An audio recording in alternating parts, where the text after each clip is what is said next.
Soccer in sun and shadow എന്ന ഗ്രന്ഥത്തിൽ ലോകപ്രശസ്ത എഴുത്തുകാരൻ എഡ്വാർഡോ ഗലിയാനോ ഇപ്രകാരം പറഞ്ഞു: ആളൊഴിഞ്ഞ മൈതാന മധ്യത്തിൽ ചെന്നു നിൽക്കൂ. അത്രത്തോളം ശൂന്യമായ ഒരിടം വേറെയുണ്ടാവില്ല. എന്നാൽ ആ മൈതാന മധ്യത്തിൽ നിന്ന് സൂക്ഷ്മതയോടെ ചെവി കൂർപ്പിച്ചാൽ വിജയാരവം നിങ്ങൾക്ക് കേൾക്കാം.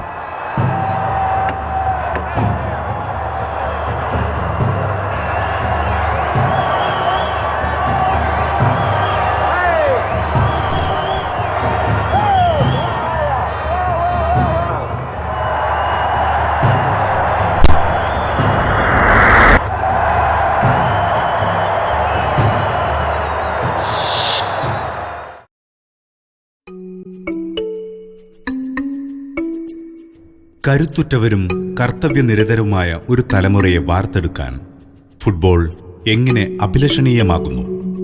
ഈയൊരു അന്വേഷണത്തിന്റെ ആത്മഹർഷത്തിലാണിന്ന് KFTC എന്ന പ്രസ്ഥാനം.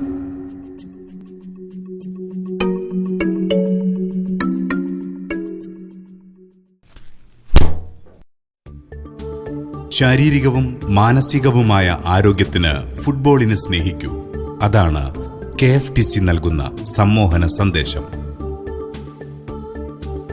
മോഹൻ ബഗാന്റെ മുൻകാല താരം P. നിയാസ് റഹ്മാനും BSNLന്റെ മുൻകാല സംസ്ഥാന ഫുട്ബോൾ ക്യാപ്റ്റൻ പ്രസാദ് V. ഹരിദാസനും തങ്ങളുടെ സൗഹൃദ കൂട്ടായ്മകളിൽ നിന്നും സാക്ഷാത്കരിച്ചെടുത്തതാണ് KFTC എന്ന Kerala football training centre.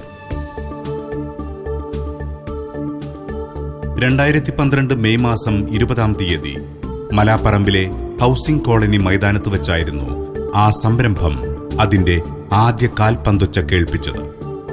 2012 July മാസം 1 കോഴിക്കോട്ടെ ഇൻഡോർ സ്റ്റേഡിയത്തിൽ വെച്ച് ഇതിന്റെ ഔപചാരിക ഉദ്ഘാടനം നിർവഹിച്ചതാകട്ടെ ബഹുമാനപ്പെട്ട MLA A. പ്രദീപ് കുമാറും.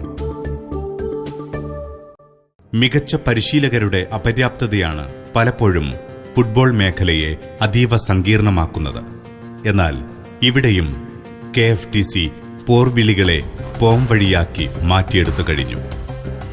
ഏറ്റവും മികച്ച ഗ്രാസ് റൂട്ട് പരിശീലന കേന്ദ്രമാവാനുള്ള തീവ്രയത്നത്തിലാണിപ്പോൾ Kerala football training centre. Kerala football training സംബന്ധിച്ചിടത്തോളം കുട്ടികളെ പോലെ തന്നെ കോച്ചുകളും വളരുക എന്നതാണ് ഞങ്ങളുടെ ലക്ഷ്യം. മുൻ ഇന്ത്യൻ കോച്ചും കേരള ഫുട്ബോൾ ട്രെയിനിംഗ് സെന്ററിന്റെ ടെക്നിക്കൽ അഡ്വൈസറുമായ നാരായൺ മേനോൻ, അതേപോലെ തന്നെ കേരള പോലീസിന്റെ ഇപ്പോഴത്തെ കോച്ചും B ലൈസൻസ് ഹോൾഡറുമായ ഷിംജിത്ത്, തുടർന്നിങ്ങോട്ട് C license, D license, grass root trainers തുടങ്ങി മികച്ച ഒരു പറ്റം കോച്ചുകളും അതേപോലെ തന്നെ മുൻ കളിക്കാരുമാണ് കേരള ഫുട്ബോൾ ട്രെയിനിംഗ് സെന്ററിന്റെ കോച്ചുകൾ. അതുകൊണ്ട് തന്നെ കുട്ടികൾക്ക് ലഭിക്കുന്ന ട്രെയിനിങ്ങിനെ സംബന്ധിച്ചിടത്തോളം ഞങ്ങൾ വളരെയധികം സന്തോഷവാന്മാരാണ്.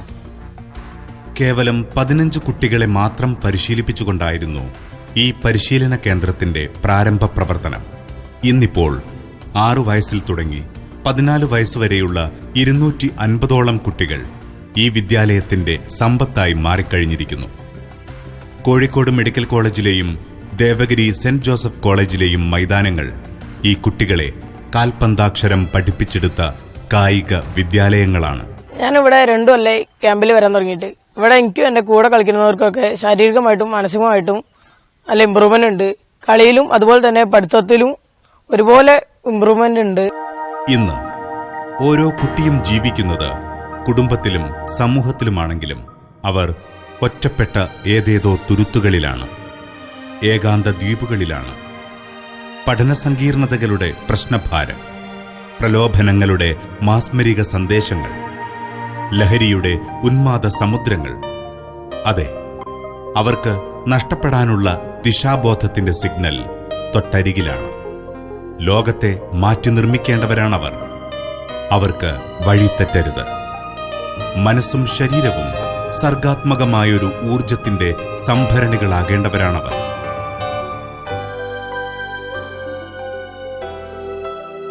ശാരീരികവും മാനസികവുമായ ആരോഗ്യത്തിന് ഫുട്ബോളിനെ സ്നേഹിക്കൂ. ഈ വാക്കുകൾ അവർക്ക് കലർപ്പറ്റ ലക്ഷ്യബോധവും ആത്മവിശ്വാസവും നൽകും. ഓരോ രക്ഷിതാവും കുട്ടിയുടെ രക്ഷാധിപൻ മാത്രമാകരുത്. ഒരു സുഹൃത്തിനെപ്പോലെ അവരുടെ കൈയും പിടിച്ച് സ്നേഹവാത്സല്യങ്ങളുടെ ഉറ്റത്തോഴനായി ഈ മൈതാനങ്ങളിലേക്ക് കടന്നുവരൂ. കേരളത്തിലെ തന്നെ ഏറ്റവും നല്ല ഒരു സ്റ്റേഡിയമാണ് കുട്ടികൾക്ക് പ്രാക്ടീസ് ചെയ്യാൻ കിട്ടിയത്. അതോടൊപ്പം നമ്മുടെ കോച്ചസ്മാർ 18ഓളം കോച്ചസ്മാർ മെഡിക്കൽ കോളേജ് സ്റ്റേഡിയത്തിൽ നിലവിലുണ്ട്. അവരുടെ ശാസ്ത്രീയമായ ശിക്ഷണത്തിലാണ് കുട്ടികൾ വളർന്നു വരുന്നത്. അതുകൊണ്ട് കുട്ടികൾക്ക് നല്ല കോച്ചിങ് ആണ് യഥാർത്ഥത്തിൽ കിട്ടിക്കൊണ്ടിരിക്കുന്നത്. കോച്ചുകളെ കുറിച്ച് പറയുകയാണെങ്കിൽ അവർ വളരെ ആത്മാർത്ഥപരമായിട്ട് തന്നെയാണ് അവരെ ക്ലാസ് ചെയ്യുന്നത്, കോച്ചിങ് കൊടുക്കുന്നത്. അപ്പോൾ അവരിൽ നിന്ന് കിട്ടുന്ന ഈ ഒരു ഗുണപാഠം അവരെ സംബന്ധിച്ചിടത്തോളം വളരെയേറെ ഉപകാരപ്രദമാണെന്ന് എനിക്ക് പറയാനുള്ളത്. പിന്നെ ഇനിയും ഒരുപാട് പേരിവിടെ ഇപ്പം എടുക്കാൻ വേണ്ടി വരുന്നുണ്ട്. അവർക്കൊക്കെ തന്നെ നല്ല രീതിയിലുള്ള ഇതിൻ്റെ പ്രവർത്തനത്തിലൂടെ മുന്നോട്ടുള്ള ഇനിയും വളരെയേറെ മുന്നോട്ട് പോകാൻ പറ്റുമെന്ന് തന്നെയാണ് ഞാൻ വിശ്വസിക്കുന്നത്. മൈതാനങ്ങൾ എന്നും പുൽമൈതാനങ്ങളായിരുന്നു. തൃണം പോലെ അവഗണിക്കേണ്ടതല്ല ഓരോ സസ്യനാമ്പിനെയും. നാളത്തെ കരുത്താണത്, തണൽ താങ്ങാണത്. ഗ്രാസ് റൂട്ട് പരിശീലനമെന്നാൽ കുട്ടികളുടെ ഒരു പവിത്ര വനത്തെ സൃഷ്ടിച്ചെടുക്കലാണ്. ഓരോ കാൽപന്തും നാളെയുടെ ചൂടും ചൂരും ഒപ്പം തണുപ്പും കൂടിയാണ്. സമൂഹ സാന്ത്വനത്തിന്റെ സ്പർശന അടയാളം. KFTC എന്നോട് ഉദ്ദേശിക്കുന്ന ഒരു ഫുട്ബോൾ ട്രെയിനിങ് സെന്റർ മാത്രമല്ല, ഒരു നല്ലൊരു സാമൂഹ്യ ജീവിയാവാൻ കുട്ടികളെ പ്രാപ്തരാക്കുക, ഒരു നല്ല പൗരന്മാരായിട്ട് അവരെ വളർത്തിയെടുക്കുക എന്നീ ലക്ഷ്യങ്ങൾ കൂടി അതിന് പിന്നിലുണ്ട്. തിരഞ്ഞെടുപ്പില്ലാതെ എല്ലാ കുട്ടികൾക്കും കളിക്കാനുള്ള സാഹചര്യം ഒരുക്കുക. ഒരു കുട്ടിക്ക് ഫുട്ബോൾ കളിക്കാൻ താല്പര്യമുണ്ടെങ്കിൽ ആ കുട്ടിയെ അതിനെ കളിക്കാൻ പ്രാപ്തരാക്കുന്ന രീതിയിൽ, അതിലെ പ്രേരിപ്പിക്കുന്ന രീതിയിൽ, അതിനെ പ്രോത്സാഹിപ്പിക്കുന്ന രീതിയിലുള്ള ഒരു ഇടപെടൽ നടത്തുക എന്നുള്ളതാണ് KFTCയുടെ പ്രധാനമായ ലക്ഷ്യം.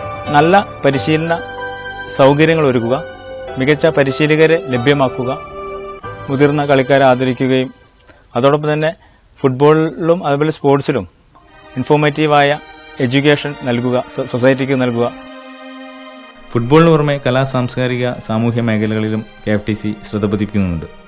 2014 വേൾഡ് കപ്പ് ഫുട്ബോൾ ടൂർണമെന്റിന് വേണ്ടിയും 2016 സെയ്ഡ് നാഗ്ജി ഫുട്ബോൾ ടൂർണമെന്റിന് വേണ്ടിയും തയ്യാറാക്കിയ ആശംസാഗാനങ്ങൾ, കളിസ്ഥലങ്ങളുടെ ആവശ്യകതയെയും പരിപാലനത്തെയും കുറിച്ച് തയ്യാറാക്കിയ documentary journey to the goal എന്നിവ ഇതിൽ പ്രധാനപ്പെട്ടതാണ്. ഞങ്ങൾക്കൊരു സ്വന്തമായ ഒരു കളിസ്ഥലം എന്നുള്ളത് ഞങ്ങളുടെ വലിയൊരു സ്വപ്നമായിട്ട് ഞങ്ങൾ എപ്പോഴും കൊണ്ടുനടക്കുന്ന ഒരു സംഭവമാണ്. അതിനെല്ലാവരുടെയും സഹായ സഹകരണങ്ങൾ ഞങ്ങൾ പ്രതീക്ഷിക്കുകയാണ്. ഇറ്റാലിയൻ ചലച്ചിത്രകാരൻ പസോളിനിയുടെ പ്രസിദ്ധിയാർജിച്ച വാക്കുകളുണ്ട്. ഫുട്ബോൾ രണ്ടു വിധത്തിലുണ്ട്, ഗദ്യവും കവിതയും. ചിലർ കളിക്കുമ്പോഴത് ഗദ്യം പോലെ വിരസമാകാം. എന്നാൽ മറ്റു ചിലർ കളിക്കുമ്പോൾ അത് കവിത പോലെ സുന്ദരമാകുന്നു.